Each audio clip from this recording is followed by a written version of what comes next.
പോകാതെ.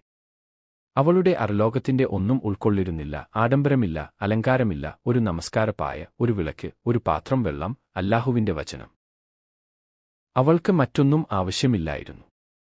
മറ്റൊന്നും ആഗ്രഹിച്ചിരുന്നില്ല, അല്ലാഹുവിന്റെ സ്മരണ അവൾക്ക് മതിയായിരുന്നു.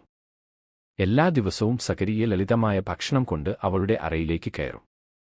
ഈത്തപ്പഴം, അപ്പം, വെള്ളം. അദ്ദേഹം ഒരു പിതാവിനെ പോലെ അവളെ പരിചരിച്ചു, ഒരു രക്ഷാധികാരിയെപ്പോലെ കാത്തുകൊണ്ടു.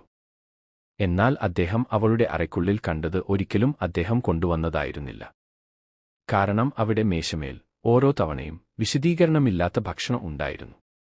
വിദേശ പഴങ്ങൾ, കാലത്തിനനുസരിക്കാത്ത വിഭവങ്ങൾ, ഒരിടത്തുനിന്ന് മാത്രം വരാൻ കഴിയുന്ന കാര്യങ്ങൾ, അല്ലാഹുവിൽ നിന്ന് മാത്രം. സകരിയ വാതിൽക്കൽ നിന്നു. അദ്ദേഹത്തിന്റെ വൃദ്ധഹൃദയം അത്ഭുതത്തിൽ നിറഞ്ഞു.